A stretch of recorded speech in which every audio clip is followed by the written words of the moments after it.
All right. Number 2. If I put more down, I'll automatically get a lower interest rate. Yep. So interest Misconception, rates, right? Yeah, interest rates, I mean, they do vary slightly.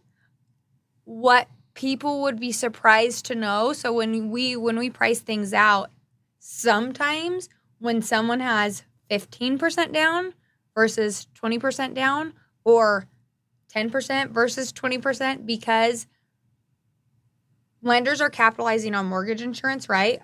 Under 20%. Sometimes you'll actually get a slightly higher rate with 20% down. That's good to know. Again, it's going to be marginal. The biggest impact on your interest rate is going to be credit score. Like, you'll have these national average, like, we live in Utah, you drive up and down I-15, there are tons of more, like, billboards plastered with interest rates. It just doesn't mean anything until you really start going, because the bulk of interest rate is going to be affected by your personal credit profile is going to affect that more than any. And then again, the price of your house, how much money you're putting down, it changes things. So real quick on the billboards, you talk about those billboards, and I see them all the time. Those rates you see on those billboards, that's what I'm going to assume they're going to find the lowest possible rate for the highest possible credit score, and they're going to put that lowest one, and that's probably what, 5% of the people buying homes, maybe. Well, and sometimes they're like, that's based off of someone paying X amount for their rate, right? Like, that it's not something you're coming in and you just have access to. It's something that you actually have to pay for it. Yeah, like a lot of times, it will be something that you're paying for. And if anyone's not familiar with this, you can buy rates down, but if the buyer's buying it down, I hear it's pretty expensive to do it, and not always worth getting that lower rate with the amount of money you have to put into it. That same money could be put somewhere else to give you better affordability, maybe monthly affordability, or pay off some debt or whatever. And or if you're looking at and we could lump this into that first question. If you're looking at it with like even your down payment, right? So if you're buying a home that is existing that needs some work, well, I was talking to some people that flip the other day, and I said, okay, how much work can you get done? So you're looking at the $25,000 to $100,000 difference, right? Like, how much work can you get done with that? Mm-hmm. What is it? $75,000? No. Yeah. Yep. Like, and it's like, we can get it. We can do that. We can do the whole house with that. And then you're like, well, Sam, you have your equity anyways. And then at that point, you just refinance. You're going to get a better rate. You're going to get these things.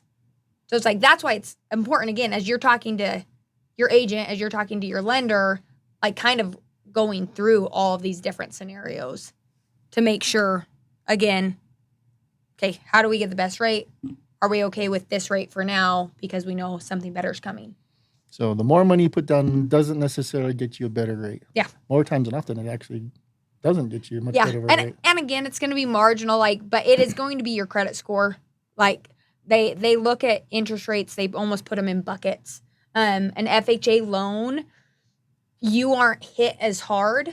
If you're in the 600s and you're going FHA, you don't take as much of a hit as a conventional. So if you're a conventional client and you're trying to get into a home and you're in the 600 range, your interest rate's going to take a decent hit. If you go from those 700 scores into the 600, or the FHA scores, it's not going to matter as much. Which again, then you're talking to someone, okay, this is where my rate is.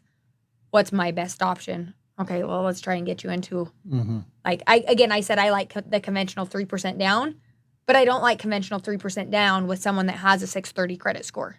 We're looking at an FHA only for them. Right. And with today's market, too, talking about more money down or money buying rates down. With today's market, it's really a buyer's market right now. Homes have been sitting on the market for longer than normal, the higher rates right now, right? So buyers, instead of putting your own personal money down to buy a rate down, we can now ask the seller, I'll help you do this. We'll ask the seller, give me some money because you want to sell your home. I want to buy it, and you really need to sell your home. So give me some help, give me some money, and the seller will do a temporary buy down, which can help in the short-term future until rates drop, and then you can refinance it on. So short-term buy downs, you can buy it down 2 points, 3 points, depending on how much you get for that. Yeah. So you can go from, say you're at 6.5% right now, you can go down to 4.5% with the seller's help. So there's ways you don't even have to put your own money down on this. There's ways that we can get this done for you. Yeah, no, it's really cool, and we're in a market like you said. Like I think of the loans that I've done, I'd say 98% of them have either some type of credit that's going towards an interest rate to lower that interest rate, or covering all the closing costs, or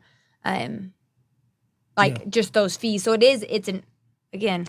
Advantageous time to buy. Call Micah. Yeah, so we actually just did a deal together where the buyer did ask the seller to contribute funds. They did do the 2-1 buy down, saved them $600 a month for their first year, which was the point where it's like, yeah, we can do that. Let's do that. And that's what helped them make the decision to go ahead. Yeah, we can go ahead and afford to buy a home right now. Yeah, we want this. We want this particular one. Okay, how do you make this happen?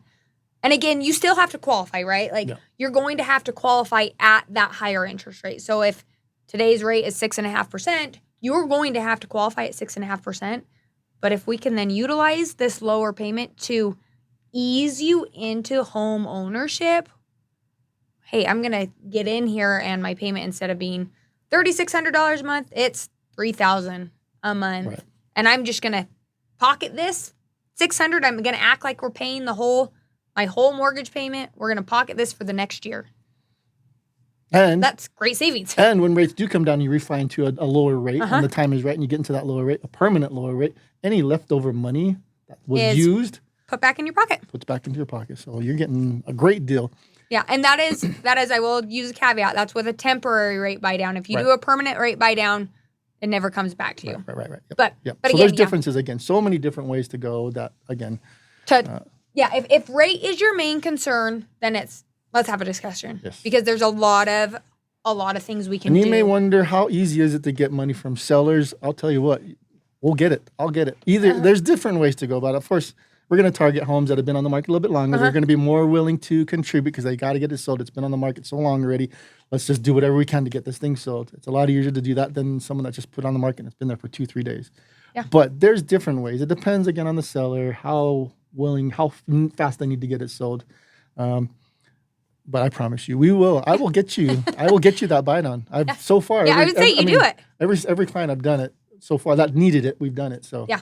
And again, it is what's important to the clients, because sometimes what's more important is actually, can I get my closing costs covered? Yeah. Like, I'm okay with this mortgage payment. Let's get the closing costs. And a lot of time with closing costs, you'd rather keep that in your pocket, because now you're going to go buy a new couch. You're going to go buy a new bed set. Everyone gets excited to get their new home and they want to go house shopping. So yeah, we'll keep the money in your pocket, and we'll find different ways to get however it looks. Again, which is why this is such an individualized process. Like, I think people will get home buying and it's like, oh, we're all the same. It's like, no, let's have it be very individualized. Everybody's story is different. Everybody's needs are different. So just because one person did it one way, your friend did it one way, doesn't mean you need to do it that way as well. It's oftentimes not in your best interest, where it's like, that worked for them. Let's look at something different for you.